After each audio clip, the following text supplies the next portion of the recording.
Bueno, pois vos estaredes preguntando de que vai este libro, non?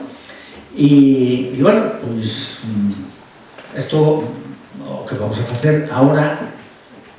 Hombre, está aí Miguel, coño, Miguel, de verdad, oes, te apetece vir a facerme unhas preguntas sobre a novela? Sí, veña, pois veña, salve.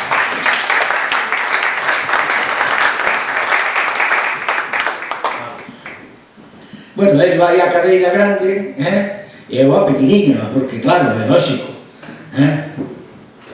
Iso é unha tina grande, non? Tina grande, claro. Escoitaseme ben?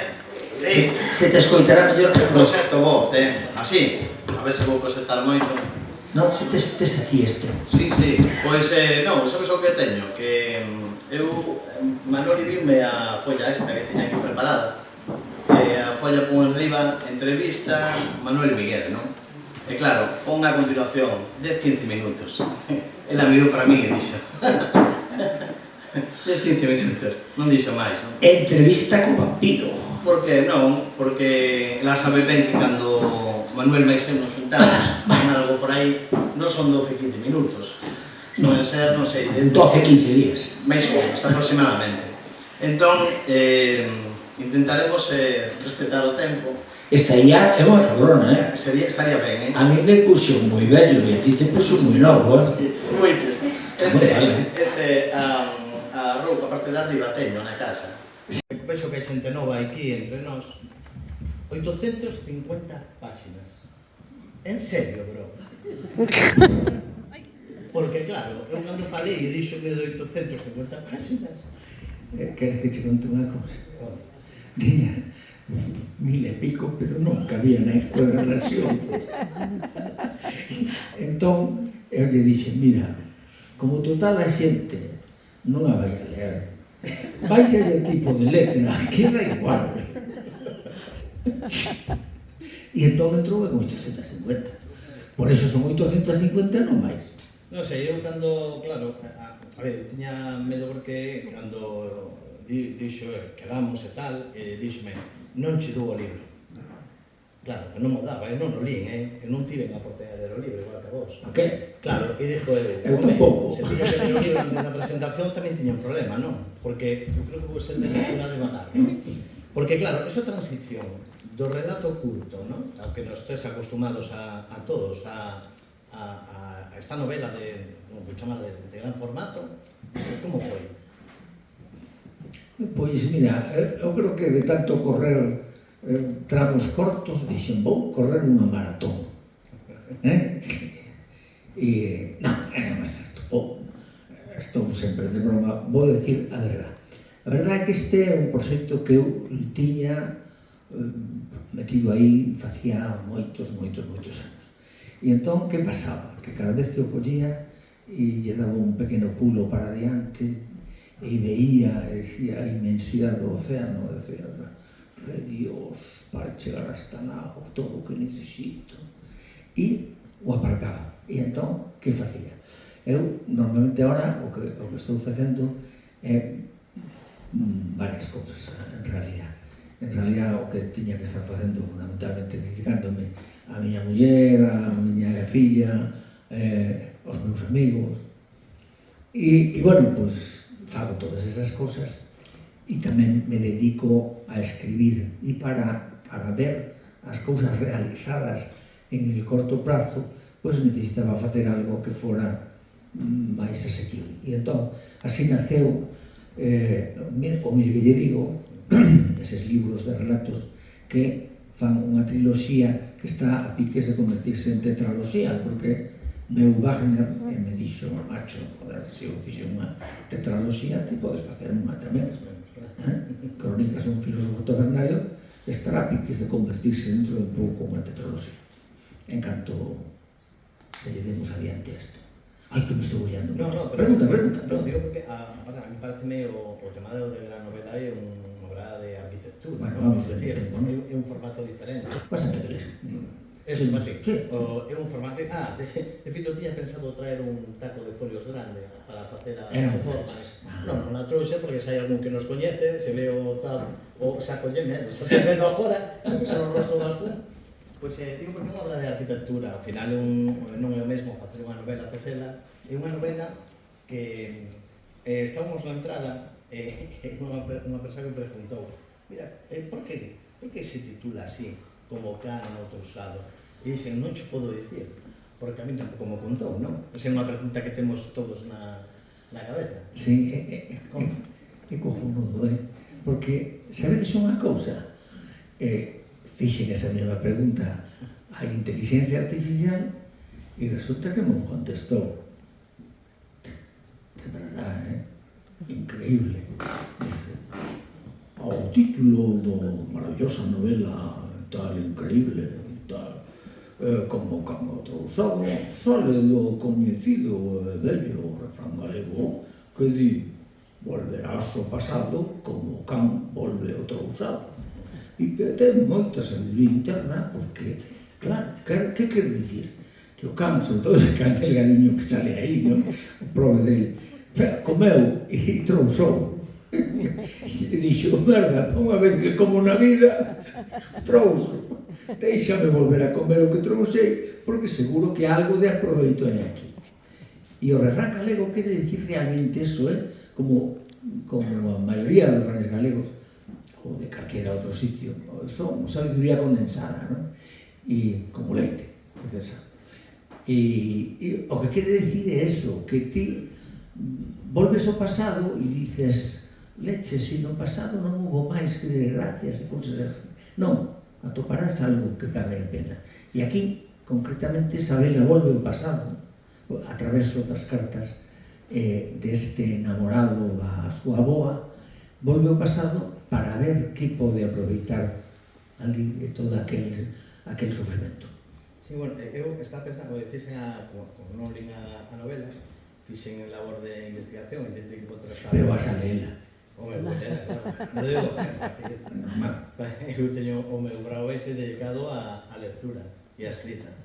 Pero, como obra de arquitectura, eu lín, fixen algo que se fai neste país, non? Que contrastar as fontes. Habitualmente estamos acostumbrados que a nosa prensa seria, contrasta sempre as fontes. Entón, eu fui a entrevistas, que atopei por aí, e atopei que unha novela epistolar, ambientada na mili, vale? E que a voz é dunha muller, en primeira persoa, non? Sí. Como foi ese proceso? Digo, porque, xa digo, a mí me interesa... A novela é unha obra de arquitectura, non ten nada que ver co relato curto, son cousas totalmente diferentes, non? Pero como foi ese proceso de creación? Efectivamente, vamos a ver, a novela nace de algún xeito desas cartas. O relato de todo o que sucede están condensados en esas cartas que lle vai mandando, o sea, son as cartas que recibe a destinataria, que se chama, por certo, se chama Lucía. Por que será? E entonces esas cartas que vai recibindo Lucía nos son a única información que temos da relación da parella, porque as outras cartas, lógicamente, as ten Lourenzo, e as ten Lourenzo e sabe Dios onde están esas cartas. Entón temos unha visión que, ao que pasa sempre nas novelas epistolares, temos unha visión de un único lado, e ese único lado é un lado masculino, e a mí me interesaba moito, agora que estou en un tratamento de castración química, pois me interesaba moito o aspecto, digamos, femenino, porque cada día son máis femenino, está claro. Estou me volvendo moi femenino. Sí, é verdade.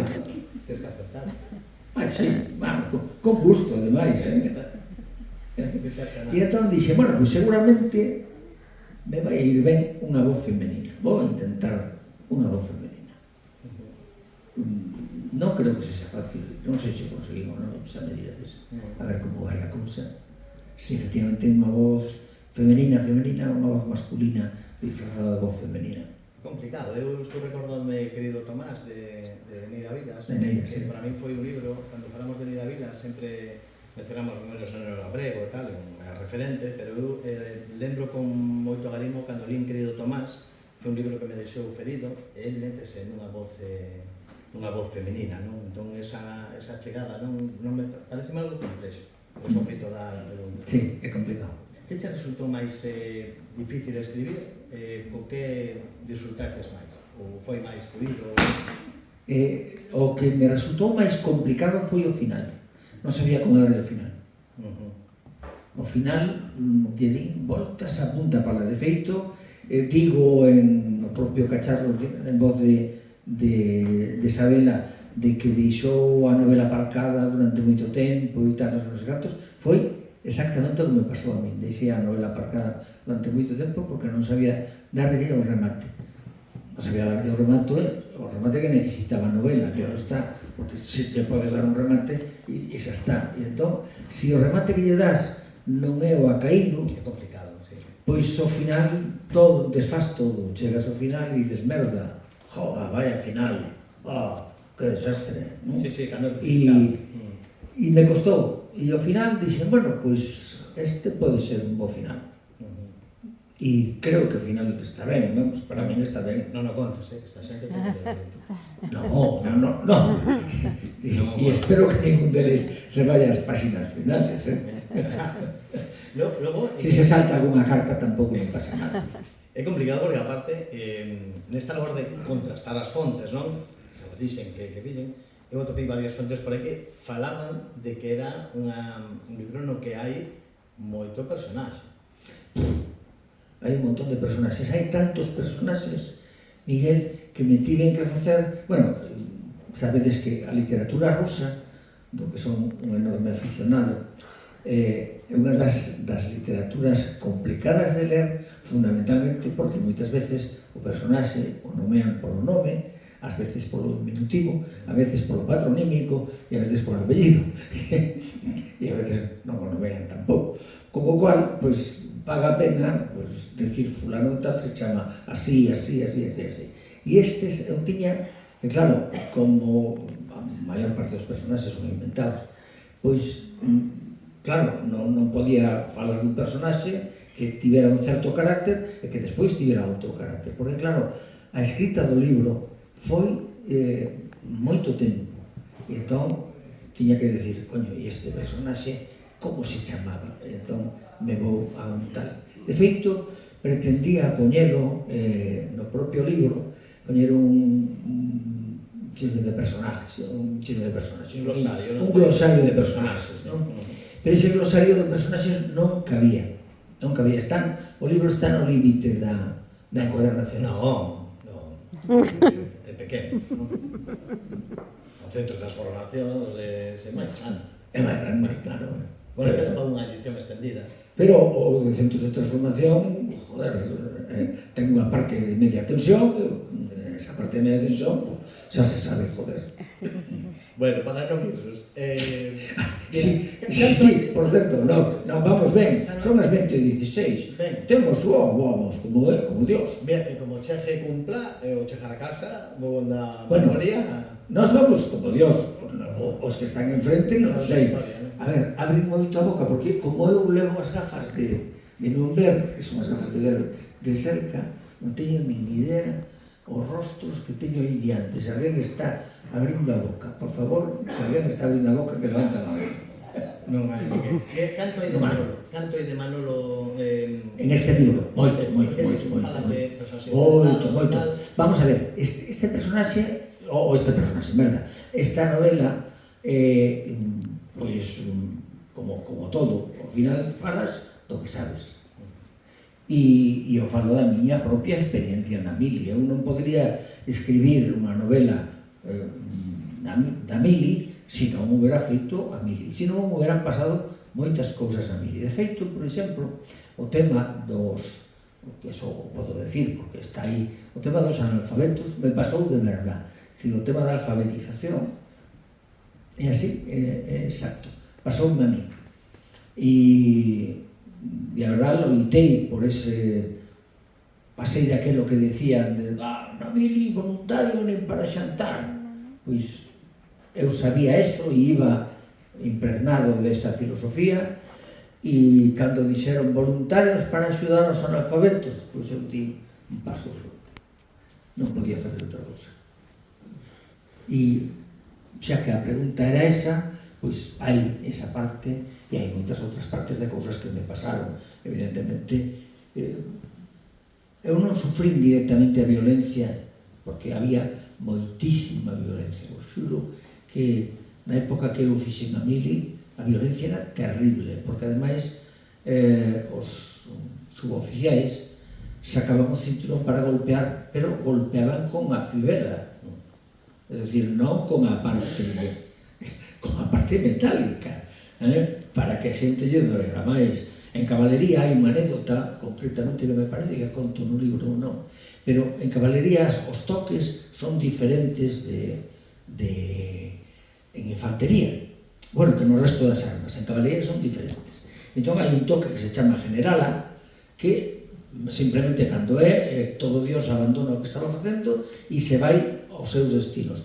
Os carros de combate, os toas, os talos, os jeeps con un cañón sin retroceso, donde tiveras o cacharro, non? Entón un día, pois, tocan. E todo Dios, trota, estás loco, que che pasou? Entón, en ese momento, todo Dios, con os chimbres a man, fillos de puta, generala, hostia, generala, pim, o sea, que é unha cousa alucinante, decir, bueno, este exército que temos, como é, bueno, pois é, como España desa época. O exército era un reflexo claro do país que tiñamos. En este caso, falabas do tema da autoedición, non? Eu, bueno, como ben sabes, vivino. Vale, como viviches ti a experiencia? Porque creo que, claro, non é o mesmo, ti escribes, entregas unha editorial, ela decide, pues, bueno, determinadas cousas, o fito de ter control sobre todas as decisións, non? Como viviches ese proceso? Cuán especial é para ti? É moi especial e moi creativo. O sea, realmente me gustou pasar por eso. O sea, me gustou agora, claro, cando rematei.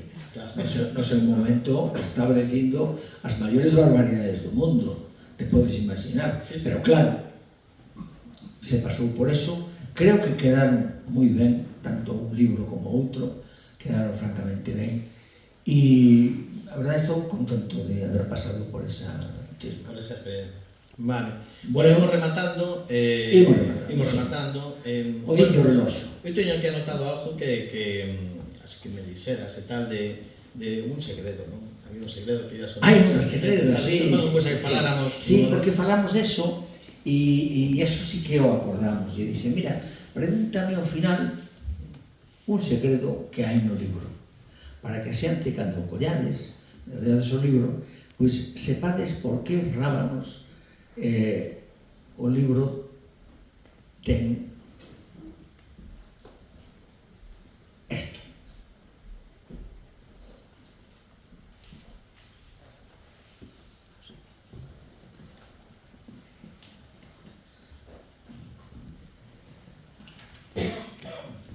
Aí está. Tenés?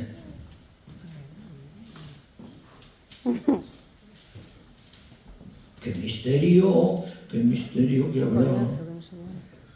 Bueno, pois cando chegou o libro ás miñas mans, resultou que o maquetador equivocárase e había posto o inicio das cartas en páxina par, en lugar de páxina impar, e quedaba feo. Entón, dixemos, que rábanos facemos e tal, non sei cantos, tal, coño.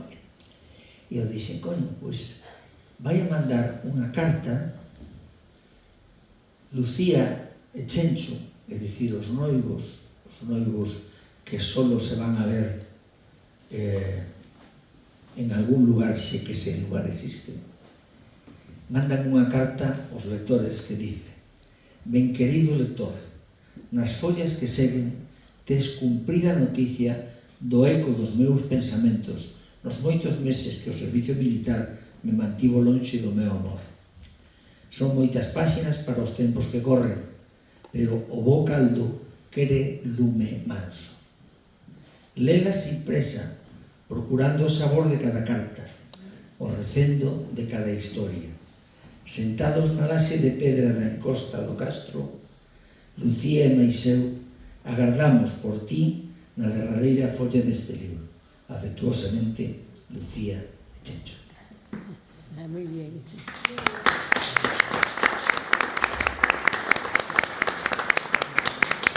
Ben, Vale.